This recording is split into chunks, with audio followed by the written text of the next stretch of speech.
Hello, people of the internet. I am Soul Closet, and today I'm doing my first tutorial in-game, in my new kind of tutorial series.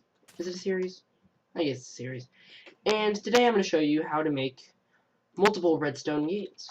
So, the only things you're going to need for this are redstone dust, redstone torches, buttons, repeaters, and a block. And in case you mess up, I'd also suggest having grass. So, I'm assuming you're doing this in creative because I don't know the exact amounts, so sorry about that. And just to test the signal, you might want to have some levers and an iron door. That's just a suggestion. So, the first thing I'm going to show you how to do is relatively easy. It's called an AND gate, and basically all you do is you put 3 blocks, and you put a torch here, here. Oh, sorry, no. You put one here on top of the left block, here on top of the right block, and here on the side of the middle block, so that it looks like this. Then you put a redstone in the middle. This torch should turn off. This side is the output, so I'll just attach it to this door. Now you'll notice that normally, you'll notice that if you try to attach something to it, pressing one lever will not open the door. However, pressing the other one does not either. You have to have both of them turned on to turn this on. It essentially makes it to where 2 signals have to be on to make one signal work. So yeah. And you can also, if you put 2 of these near each other,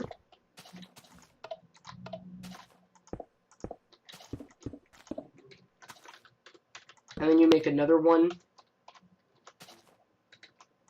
in between those, you can make quite large. I know there's a compacted way, but I'm not sure what it is.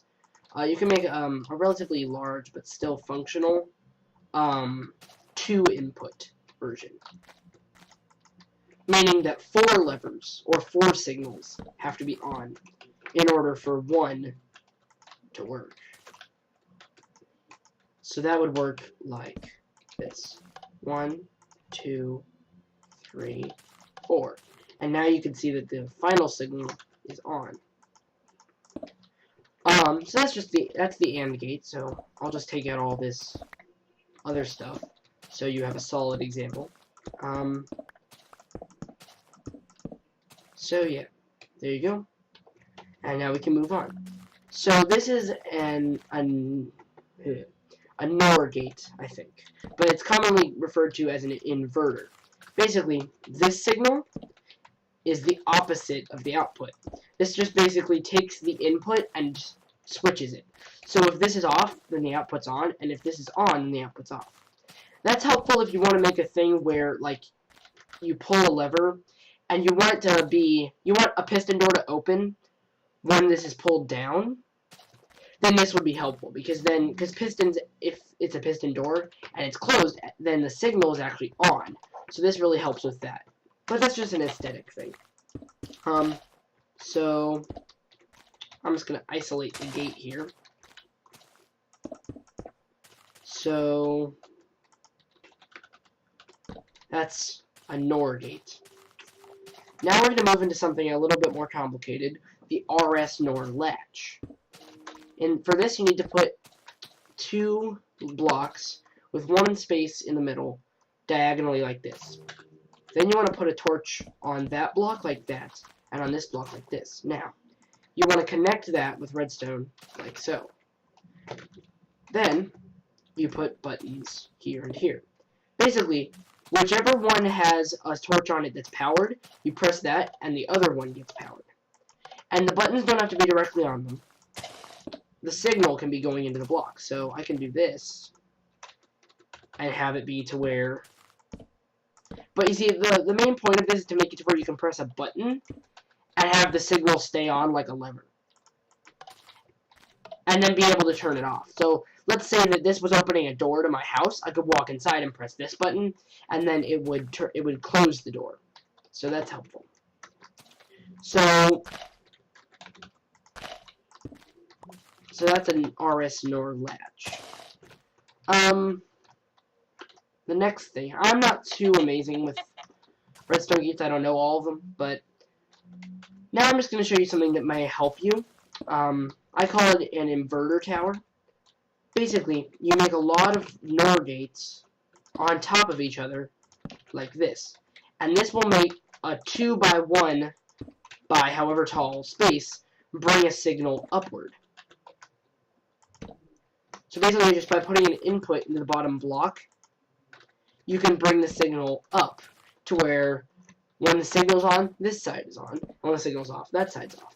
And if you were to put the input, if you were to build this the other way, then the signal will be on that side. It's, you know, pretty self-explanatory, but still relatively cool.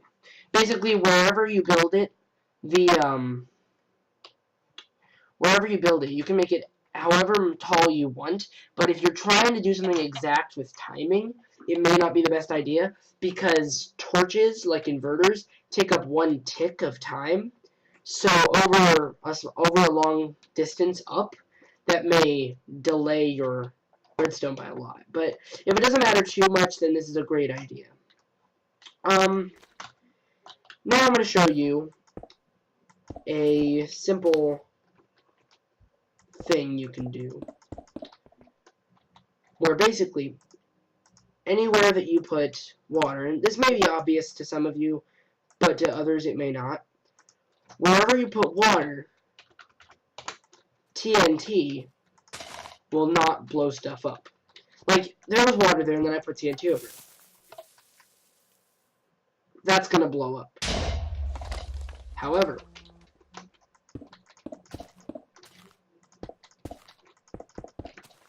if I get water flowing into the TNT, and then I do, and then I do that, since TNT becomes an entity when it's about to blow up, the water flows through it, and when water and the TNT entity meet up, it triggers something in the code that makes the TNT only damage other entities.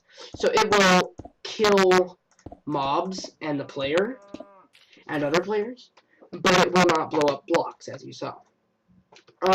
Since this is kind of just a random redstone video, I'm going to show you something relatively cool. I'm going to show you how to make a simple TNT cannon. This video is basically just here to help any of you that aren't very experienced with redstone get better at it. So for this, I think I'm going to make it to where pressing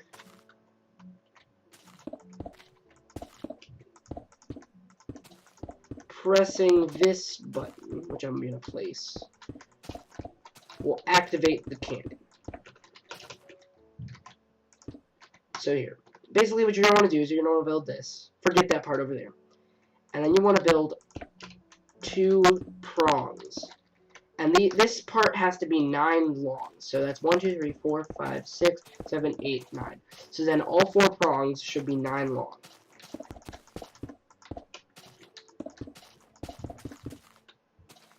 And that's because water flows for 8 blocks. And on the 9th block, you release the exploding TNT. You want to put a block there and then some water.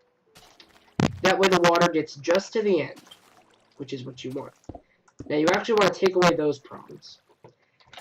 And then you're going to want to, actually no wait, no, sorry. Yeah. And then you're going to want to put a half slab, or slab, whatever you want to call it. You're going to want to put a slab of any real type, it doesn't matter which one, there. And then 2 blocks right there.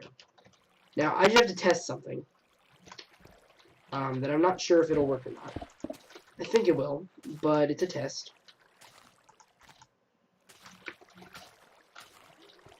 I have to test whether or not... Okay, good. That's exactly what I wanted to happen.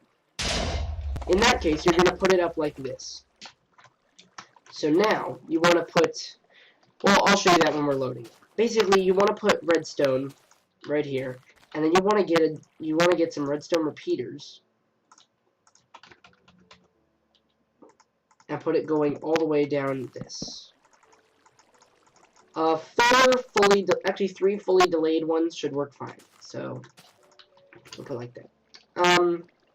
So this block is where your button's gonna be. You're gonna put your button right there. So we actually don't need this back part. I was thinking of making it a different way, but this is actually best. So you want to put the button right there, and then you want to put redstone up here, and then you want to have it go like this. Now this redstone should not be delayed at all. So you are done. This is how you have a finished cannon. Now the way to load it is basically you put 1 TNT here. That is your ammunition. So if you're playing on a mod or a special version of Minecraft where they have different types of TNT, the one that you want to hit the enemy base, or wherever you're hitting, you should put right above the slab. Now, the TNT that powers it goes up here, but the amount you put varies the power. So, basically, I'd suggest putting blocks right there too. That'll just make it to where it'll not mess up as easily.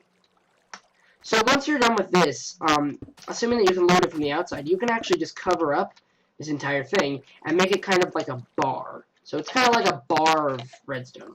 Now if I pull this, it should, and I hope I'm not, oh god, no. Ooh, I messed up. Forgot to put a block somewhere. That was my fault. Sorry, people. Let me revise on that. I'll be right back. Okay, guys, I rebuilt it. I didn't put a block right there. It's very important that you put a block right there. No, not right there. But you need to put one right there. That way the TNT doesn't get stuck. I messed up. That was all my fault. Now, you can load it the same way. It's still the bar format. So when you press just the button, it should shoot the TNT over that way. Now, this one doesn't shoot very far, just because of how I set it up. So the best thing to do would be to build this high up and kind of adjust the trajectory, meaning like put more or less TNT or do something like that based on where the enemy base is or where whatever you're trying to hit is. So, yeah. Yeah, the only flaw with this cannon is that you cannot re-aim it. Now, if you go on YouTube, you can find ones that automatically load themselves. But for today, I can't show you that. And I believe I already made a video about that. If I did, I'll put it in the description. So that's about all for today, guys. Like and favorite if you enjoyed. Subscribe to become... what should we become? I don't know. Choose what you want to become, and I'll think of something. Next video, I'll tell you. Subscribe to become whatever that thing is. And, have a good day. I'm going to shoot myself in the face with a TNT cannon.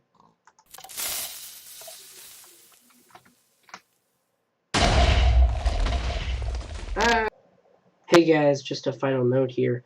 Sorry about all the buzzing during most of these videos. I'm recording using the microphone on a webcam, so anytime my voice gets too loud, which it just naturally does, the farthest away I can put the microphone still makes it to where it buzzes like bzz every time I talk too loud. So, sorry about that, guys. I'll try to find a way to fix it by putting my microphone somewhere else, but right now I can't get another one, so... Whenever I fix it, I'll make a video, an update, but, see ya. Bye.